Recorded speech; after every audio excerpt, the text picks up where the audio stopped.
Welcome to the How to Be Awesome at Your Job podcast, the show where brilliant professionals share how to sharpen the universal skills required to flourish at work. Enjoy more career fun, wins, meaning, and money with your host, Pete Makaitis.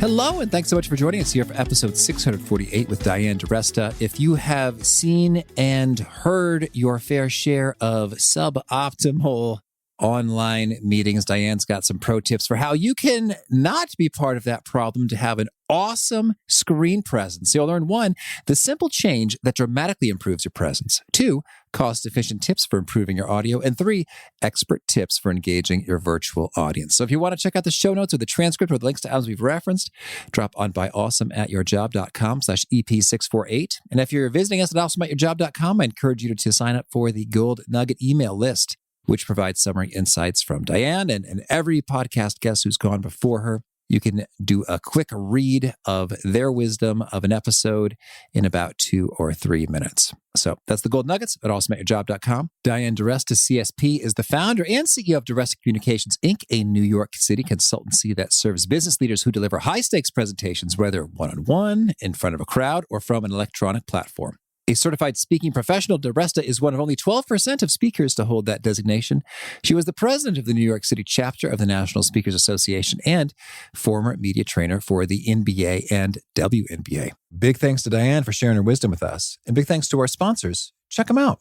And big thanks to our sponsor, Acorns. Acorns makes it easy to start automatically saving and investing for your future. You don't need a lot of money or expertise to invest with Acorns. In fact, you can get started with just your spare change. Acorns recommends an expert-built portfolio that fits you and your money goals, then automatically invests your money for you. NerdWallet.com, whom I love on these sorts of matters, gives Acorns a whopping 4.7 stars and says, quote, "If you want to make the most of your spare change, there's no better place to do that than Acorns. Head to acorns.com/awesome or download the Acorns app to start saving and investing for your future today." And we got a legal disclaimer here. It may not be representative of all clients. Tier 1 compensation provided. Compensation provides an incentive to positively promote Acorns. View important disclosures at acorns.com/awesome. Investing involves risk, including the loss of principal. Please consider your objectives, risk tolerance, and Acorns' fees before investing. Acorns Advisors LLC, Acorns, is an SEC-registered investment advisor. Brokerage services are provided to clients of Acorns by Acorns Securities LLC, member FINRA/SIPC. For more information, visit acorns.com.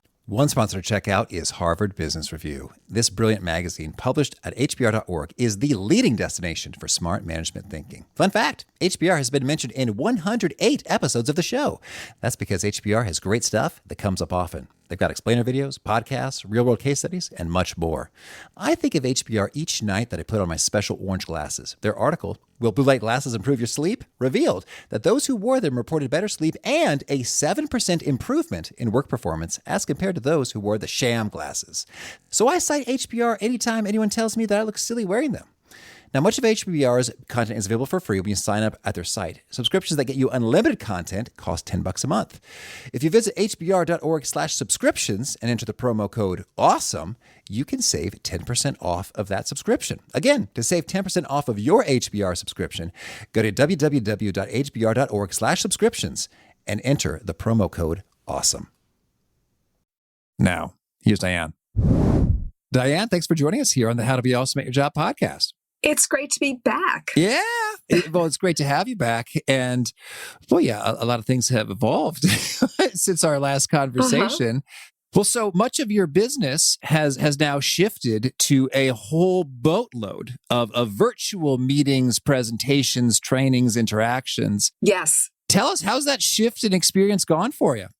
I love the virtual world. Now, what's interesting is I had already started virtual coaching before COVID hit because I had some people who were from North Carolina, Canada, Texas. So what I was doing ideally when I could is either they were coming to New York for the first visit or I was going to them.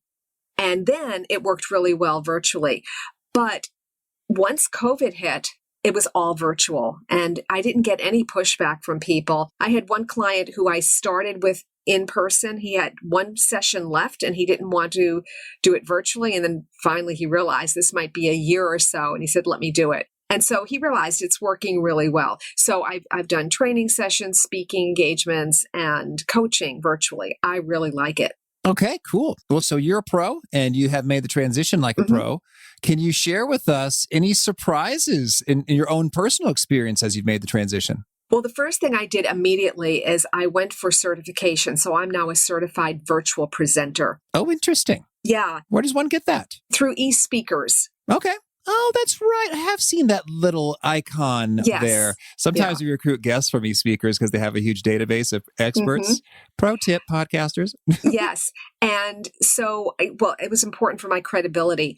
And a big surprise to me was how bad some of these presentations are from people at higher levels. So the first surprise was I was watching TV and I saw the senator that I had seen many times on the news, who was a spokesperson, who was very media savvy, very good. And I witnessed her first Zoom presentation, and it was like this: side of the face, looking down. She didn't even know where the camera was. And I was shocked. Like, how could this happen? And then someone explained to me, well, when you're in the media at that level, people are doing things for you. That's you know, true. you're talking into a teleprompter. There's a producer. So they don't really learn this. So I realized there is a market here and people need me. So I start to rant when I see these kinds of things happening. I was working with a physician. I was a facilitator or an interviewer for a health summit, a virtual summit.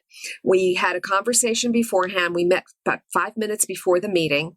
And I was shocked once again because here he was in his office with a ceiling fan, a rotating ceiling fan. So I got rid of that through manipulation of the laptop.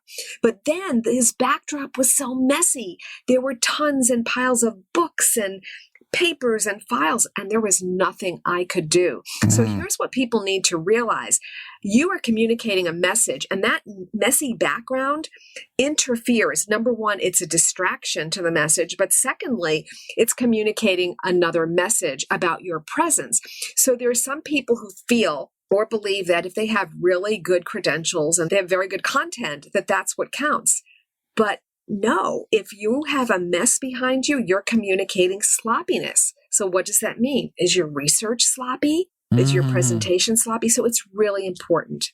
Well, boy, there's so much there in terms of one, those associations. And I'm reminded of, well, I've got that book in my background, Persuasion by Bob Cialdini, talking about how we have associations. Like if a resume is on a heavy clipboard, we sort of associate some weight to it.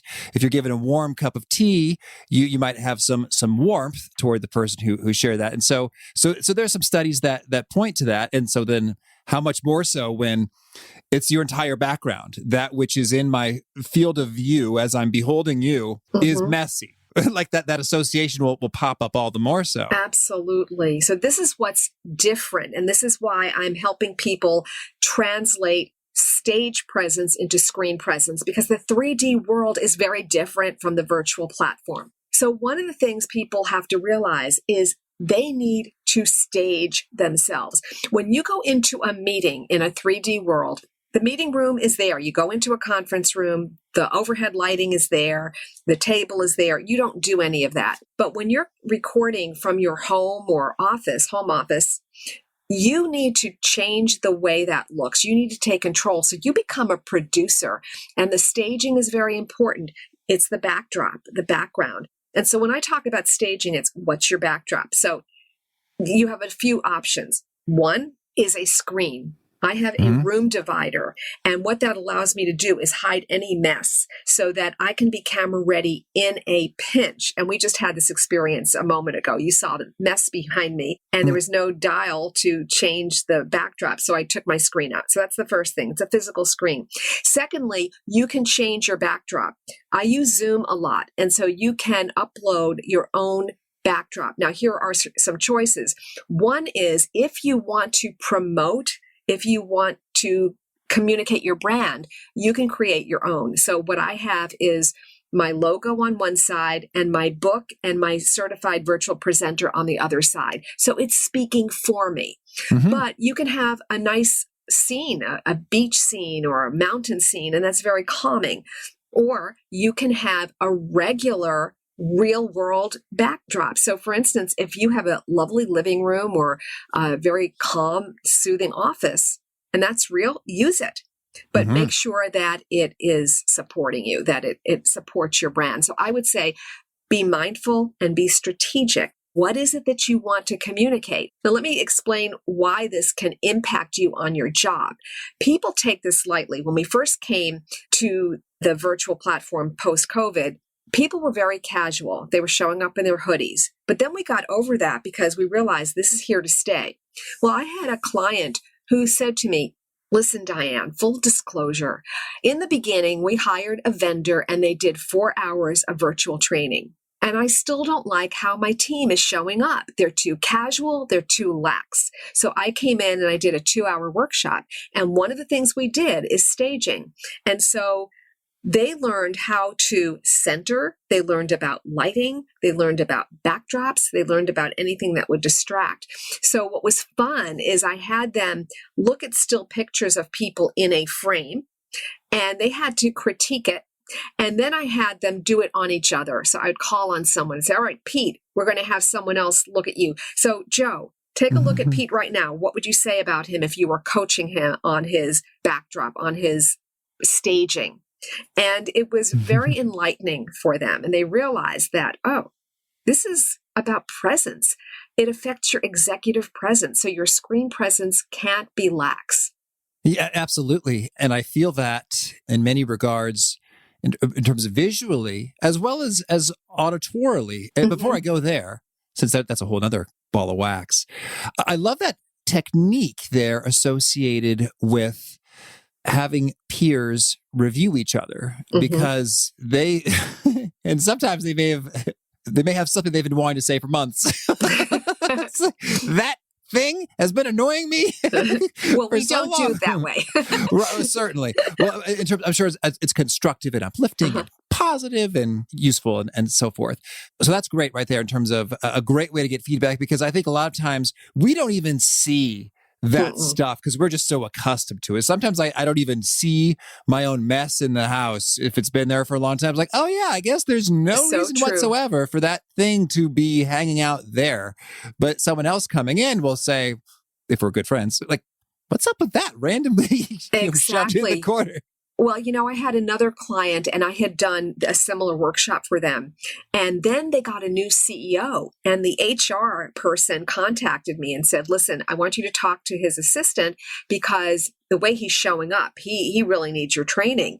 So I worked with him and he said, you talk away, tell me what I need. I don't have the equipment. I don't know about my backdrop. And he had a backdrop that he created. And I said, no, that doesn't work for you. Let's come up with something else. And afterwards, the next day the next week, his assistant called me and said, wow, I really see a difference. So it really is skill-based. People don't know a lot of times what they need to do, and they don't know how they're coming across. And so that's where I come in.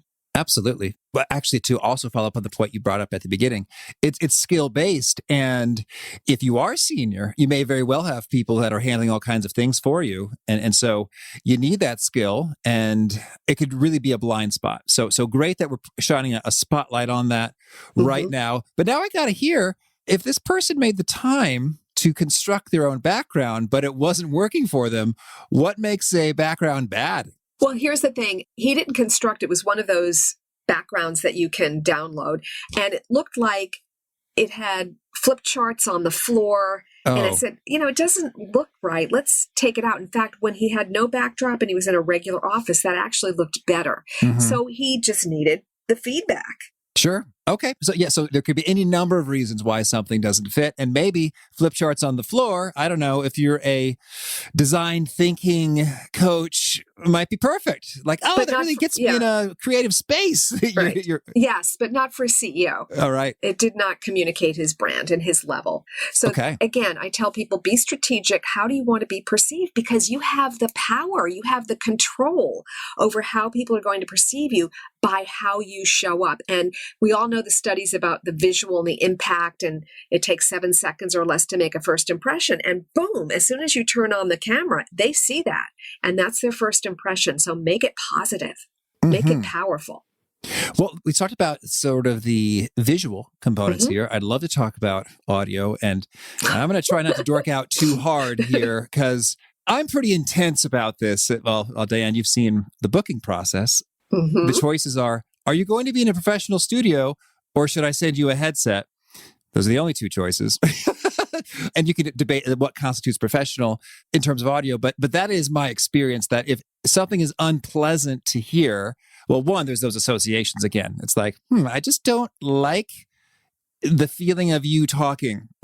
Like, you don't want that associated with you just because of a bad microphone. True. And two, I mean, I've got hard data from podcast listeners, bad or even a little bit worse than mediocre. So like maybe slightly disappointing audio quality results in lower engagement. Yes. People just tune out and stop listening earlier. I've got hard numbers on this when the sound is lame. So tell us, how do we make sound not lame?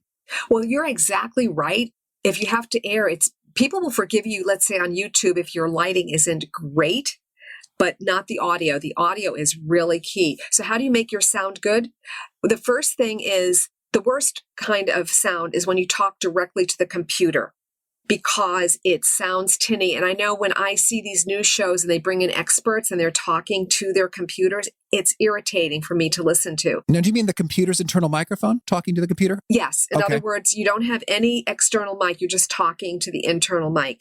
And it's tinny. It's not the best quality. So at the very lowest level, put in some earbuds. I've used them. They work really well. Get an external mic. The Yeti is one of the top level mics. And again, when you have microphones and you test them, it'll be much more effective. You can also use a headset. The Logitech is a good brand. I actually was on a very high level podcast, and this podcast host required a certain headset. John Lee Dumas, the Logitech H390. Yes. Entrepreneurs on Fire. Absolutely. Yeah. It's Johnny Dumas, yes. And he actually tells you which one to get. And I got it. And I don't use it that often because it was interesting. In my network group today, a question came up. What about headsets and executive presence? And I thought about it. I said, it depends on your level. I would not recommend someone at a high level, at a senior level, to be wearing a headset. It just doesn't look like an executive. But at other levels, it's appropriate. It really depends on the venue, the culture of your company. But headsets are good because they have the built-in mic. You don't have to worry about anything. It's all there. So it depends on what you like. If you're a podcaster, headsets are the best, usually the best choice. Well, yeah, it's sort of like in our world. So we send headsets to guests because it's like, hey, we're only recording the audio. So it doesn't matter to listeners what you look like. It doesn't matter to me. You look great with your backdrop there. That's Thank for you. the record. But so I think that's great. I will make a shout out. We've spent dozens of hours testing many, many headsets, and we love the Sennheiser or Impact Epos SC30 or 60 in terms of bang for the buck, in terms of mic quality. Not the most comfortable or durable or best headphones, but darn it, for a great sounding mic at a great price. That's, I think, the best game in town. And I got to comment on the Yeti. I think the key to using that well, and please chime in, Diane, if you've got some perspectives on this, is that you want to set it to the cardioid pickup pattern and speak pretty close to it and have enough stuff in the room so it's not super echoey. Because I've seen a Yeti in a closet is a dream come true. A Yeti in an empty room is echoey and unpleasant. Yes, there is the acoustics factor, and there are certain microphones that are unidimensional or multidimensional, and you need to know which one they are so that you can speak differently. So there are certain microphones where you speak right to the head, and there are others that are stand up and you speak to the side of the mic, depending on which kind of microphone it is. Well, so I think that's great, and that notion of it's just the stepping into your thought process is excellent in terms of thinking about the headset and the presence and the impression that gives. I can totally see what you're saying with regard to if you are, a CEO or senior executive, a headset kind of makes you think call center, like, wait a minute. Yes. It doesn't feel quite right. But then again, if you are an analyst, I'm thinking about like Well, Jack Bauer, CTU, the 24 TV series, like CIA analysts who are like fighting terrorism and using computers and being brilliant at them. That can kind of fit in terms of like, oh, look at you. Yeah. You're a hardcore and you don't have time to waste. You're going to be clear and then get right back to coming up with brilliant insights from your analysis. It goes back to your style, the culture, what you're trying to communicate. Totally. That's cool. Okay. Well, we've gotten a lot of great tips here. So let's talk more about maybe sort of like your mindset or thought process or key questions to go through, because I mean, we could get the particulars in terms of what's a great background and what's a great meeting platform software and what's a great microphone. I just want to hear about how we should go about thinking through these questions to make the perfect choices for ourselves. Well, the first thing is people are not familiar with the technology. And there are so many different platforms. There's Zoom, there's Teams, there's Google Meet, there's WebEx. And so you need to know which one you're on and get familiar with it. And in fact, I went to a seminar that was virtual court, the virtual courtroom. It was for lawyers, but I thought it'd be very interesting. And one of the things that the judge said is, we offer jurors or people coming for hearings the day before to meet with a court officer who will train them and take them through the process. That's really important because too often people are on mute and people don't know it. And in fact, there's a coffee mug I've seen. It says you're on mute. And I think that is brilliant because it happens on every call. So you need to get familiar with the technology. You need some help. One of the worst situations, there was a professor recently, and he was giving a lecture, and it was really interesting, but he started out and he didn't even know he was on mute. And because there was no video, they were trying to let him know, and it took a while. And then finally they said, oh, his wife's coming. She knows technology. And then he said, well, I'm a technophobe. You've got to be prepared. You can't let that kind of thing happen. So that's really key. That's true. Either you got to have the skills or you have to have a team immediately available whenever the situation calls for it. And even then, things can go wrong. Oh, sure. You talk about virtual court. We're just going to have to link to this because it's the funniest thing I think I've seen this year. Have you seen the about cat? I'm Not a Cat? Oh, yes. my gosh. I'm Not a Cat. I blogged about that. And, I said the same thing. It's like, get there early, test it out, because that was so embarrassing. And it was funny, but it was embarrassing. So we don't ever want to be at a position. For those of you who don't know what we're talking about, there was a viral video. There was a lawyer in court, and he couldn't get his video to work except for an animated cat. So every time he spoke, it was his voice through this cat. And then he said, and the judge was saying, well, check your filters. And he still couldn't get it to stop. That's an embarrassment. You don't want that to happen on the job. I'm here live, Judge. I'm not a cat. It is the funniest thing I have seen thus far in 2021. So do yourselves a favor and pull that up. I will tell you, one of the things that people don't realize is, and this is my rant, the talking head is dead. Truly, the talking head is dead. So if you think you're going to come online and lecture, you're not going to be successful. People will tune you out. So I talk about the 2 E's, which are very different in the virtual world, and that's eye contact and engagement. Eye contact, when I coach people in the 3D world, I tell them, look at one person at a time and spread it around so you're looking at the whole audience. The reverse is true online. You want to look directly at the lens of your camera. Now, this is hard because it's like having a satellite interview. So here's what I do. When I'm speaking, I look at the lens. When you're speaking, I look at you so I can catch the nonverbals. But if I don't look at the lens when I'm speaking, I'm not making a direct eye connection. The second thing is I always encourage people to start out with interaction. A poll is great, or a question where they respond in the chat, because if you don't do that and if you don't engage them immediately, they're on their phones. They're going through their papers. They're doing other things because they think they can just flip you on and listen as if it was an ongoing webinar. So don't do a slideshow where you're just a voice over slides, because you will not have an audience paying attention. So those are key. Yeah, that is big. And that's a great point on the eye contact with regard to just getting in that habit in terms of now I'm looking at the lens. And now I'm looking at you. And I'm sure someday one of these tech people are going to make a lens inside a screen so that it's happening. I think I think it might be NVIDIA. It's already happening, but it's not going to be available for us. But eventually it will. Yeah.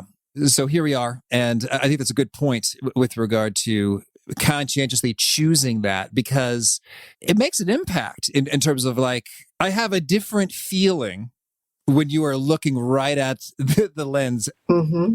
And I'm seeing you do that, than the reverse. Even though it's so weird, right? That we are not actually able to both make eye contact with each other at the same time.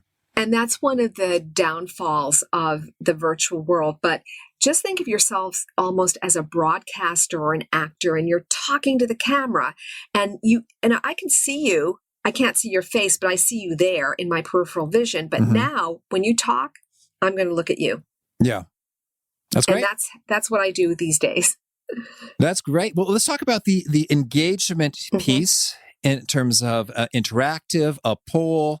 I would love for you to just rapid fire share your favorite tips, tactics, tricks, brainstorms on how to engage virtually. I think a poll is great. What are some other ways you'd like to do that? Well, it depends on your platform. Some are more robust than other. I have the enterprise version of Zoom, and you can do a lot of things. So polls are great.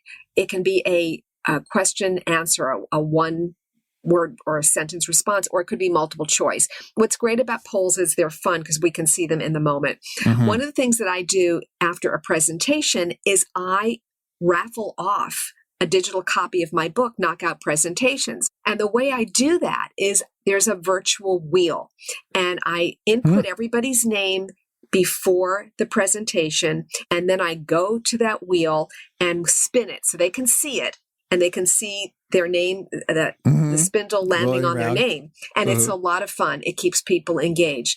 And it also keeps them engaged to the end because they know that they're going to get a prize. So you have to have something at the end that they're looking forward to. Yeah. Other ways that you can engage people. And of course, we have breakout rooms, and that way people are getting into small pods and they're talking to each other, which is great. I love some of the icons, the hand raising. Now, you can do this a couple of ways. One with the icon, or you can just have people raise their hand visually. Sometimes when you need an icebreaker, if you see there's a lull in the conversation, what you can do, I have a friend who does fabulous footwear. She'll say, all right, everybody take off your shoe and hold it up, and let's see who has the most interesting shoe. And again, that can be something fun. You can use music. And I like to do something called square dancing when I want to get energy going. And so you put on the music, you crank it up, and then people start dancing in their squares. And again, people are moving to the music. Yeah, that's kind of fun to watch in a gallery view, everyone moving at the same time. Okay. Now, of course, if you're talking to an investor, you're not going to use that technique, but it depends. Now, here's something that is a lot of fun. It's an investment because you have to pay for this, but you can go online and download software games such as Jeopardy, Wheel of Fortune, and Let's Make a Deal, whatever those are.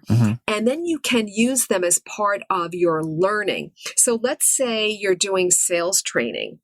Instead of the typical lecture and who has the answer, you can have two teams and you can input different answers beforehand. And then you call in a team, they give you an answer, and either they get it or they don't. So it's a lot of fun and it's very engaging. So some of the software games are fun. Well, I'd love to zoom in on a couple of these in particular. So software games, there's a training company that does this. Yes. Is there one in particular that you can mention here? Training Arcade. Oh, Training Arcade. Okay. So they have like the Jeopardy piece over there. Okay. Excellent. So you can download them. You're going to pay for them, but it's worth it if you have a lot of people. So I would say if your goal is to train or to have fun or to motivate, if you're in a sales culture, training culture, you might want to do that.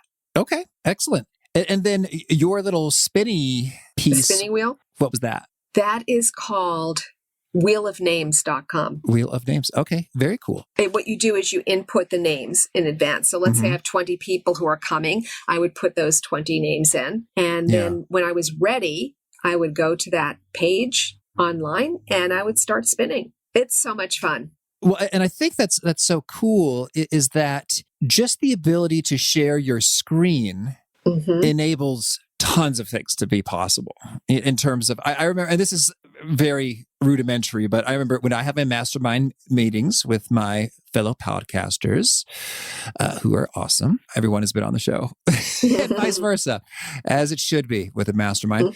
Even just someone having the notes and the timer and then sharing that screen. So we're looking at the notes and the timer. It makes it more engaging than, hey, we're just kind of talking. So I mean, just those little things can make a world of difference, even when it's nothing fancy at all. Using a whiteboard and actually drawing in real time. See, here's the thing with the brain. Every time you do something different, it stimulates attention. So even the act of going to share your screen to show a document, it's something new. They're going to go and look. Great point. It just it feels good to task switch or multitask, even though has its perils, which we've discussed several times. So too, does switching it up feel good in that way? And I'm thinking about, I think Miro is, hey, they were sponsored once. They're awesome. Has a lot of cool ways to whiteboard and engage interactively there. And I'm also thinking about even just like a Google Sheets, that we've had some moments where it's like, okay, guys, we've all talked about these options, and now it's time for us to each on our own sheet rank or rate how well we think each of these options hits each of these criteria. And then there's sort of a top level sheet that summarizes. And sure enough, I find that supremely engaging because my heart's thumping. I'm kind of wondering, what number are they putting? What number am I putting? Should I check what number they're putting? No, Pete, don't be like the Olympic judge. Stand by your own opinions. Don't sneak a peek. It's like, I wonder if the one I'm supporting is going to be the winner. Anyways. And also video clips. You can show a quick video clip. Totally. That everybody watches and then can comment on. So there are a number of ways you can do this. You can actually have people write their responses in the chat, or you can open up the mics. Yes. Call on someone and say, let's hear your voice, because people want to talk. They want to hear their own voice. So a number of techniques help to engage. That's good. So the more variety, the better. That's good. Well, Diane, tell me, anything else you want to make sure to mention before we shift gears and hear about some of your favorite things? I would say a couple of things. People don't realize that this is a skill. And I always say that gifted speakers are born, but effective speakers are made. So make a commitment to learn these skills, because years ago, I used to say that tomorrow's speakers would need broadcasting skills, and we are here. We are way beyond that. So you need to start thinking of yourself as a broadcaster, not just a speaker presenter. All right. Thank you. Diane, now could you share with us a favorite quote, something you find inspiring? The quote that I put in my high school yearbook, which is, a quitter never wins, a winner never quits.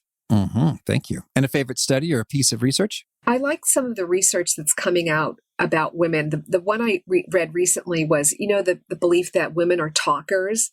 And yet when they show the research, I believe it was Harvard or Stanford, women actually talk less than men do in meetings. Okay. So it really blew away a stereotype. And a favorite book? The Science of Mind and Think and Grow Rich. The Science of Mind is a huge textbook-like book by Ernest Holmes, but it's all about spiritual mental training, which really helps people understand the power they have when they use the power of their mind. And a favorite tool, something you use to be awesome at your job? A favorite tool, I love Zoom. I use Zoom all the time. And a favorite habit? I don't know if it's a favorite habit, but I have a habit of getting up early now, and that makes a big difference in my productivity. I get up at 5:30 in the morning. To me, that's early, and that allows me to create certain rituals. So prayers, affirmations, and I read one page of something spiritual before I look at my phone. And is there a particular nugget you share that seems to connect and resonate and get quoted back to you frequently? What I said earlier, that gifted speakers are born and effective speakers are made. Okay. And if folks want to learn more or get in touch, where would you point them? The best place is my website, DiResta.com, DIRESTA. And I want to tell people that I'm going to be starting a group coaching for women business professionals, so that they can feel more confident and have the support of a group as well as work with me in a coaching capacity. So that's coming up. If you would like to learn more about that, send me an email through DiResta.com. And you can also get my book, Knockout Presentations, on Amazon or any of the online stores. Okay. And do you have a final challenge or call to action for folks looking to be awesome at their jobs? The final challenge is commit to being a good communicator. I don't think there's any skill that's more impactful or important than communication.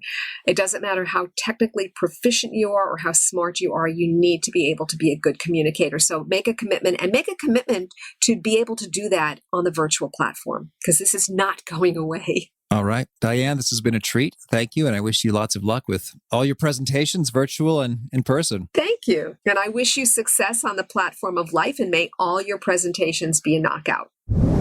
I really loved so much of what Diane had to say, and it makes a world of difference in terms of your presence, your background, how you look. And I'm going to add, as a podcaster, how you sound. And we dorked out there pretty big on on the Blue Yeti, which is great in a room that can have a sound absorption, like a closet, or just one that has a lot of soft things to absorb echo. And also that Sennheiser SC30 or SC60 headset is a dream. We've sent many of those to many guests. I might further add, if you're going to have it pretty close to your mouth, to add a little windscreen or that little piece of foam so that you don't hear the I just blew into the microphone there intentionally. You don't hear those plosives, those P's and B's as much. I would also respectfully request that you not purchase dozens of them on Amazon all at once without letting me know, because sometimes they're sold out and we have to go to our second choice headset for guests. So if you want to see the show notes, the transcript, the links to items we've referenced, it's at awesomeatyourjob.com/EP648. Hope to catch you next time, and peace. Thanks for listening. To get the most out of the show, we recommend 2 key things. First, check out the extra resources at awesomeatyourjob.com. You can find this episode's transcript and links, as well as the perfect episode for your situation. You can search the full text transcripts of hundreds of episodes or explore episodes tagged by topic and competency covered. Second, subscribe to the podcast and get future episodes automatically. You can subscribe by telling Siri and several other smartphones and speakers, subscribe to the How to Be Awesome at Your Job podcast, or by tapping subscribe in your podcast player of choice. If you'd like some extra help figuring out podcasts and how subscriptions work, visit awesomeatyourjob.com/subscribe for guidance. Hope to catch you on the next episode of How to Be Awesome at Your Job. Calling all coffee drinkers. If you've been trying to enhance your daily coffee routine, then Quest has got your back with their brand new iced coffees. Now available in 2 delightfully delicious flavors that'll be sure to add an extra pep in your step: vanilla latte and mocha latte. Quest has been on a mission to help fuel you with protein-forward foods you'll love. Each bottle of Quest iced coffee is packed with 200 milligrams of caffeine, the same amount as 2 cups of regular coffee, plus 10 grams of protein per serving to help you supercharge your day. And did I mention that they only contain 1 gram of sugar? It might just be time to cheat on your iced coffee with iced coffee. Find Quest iced coffees on Amazon.com/Quest Nutrition. That's Amazon.com/Quest Nutrition.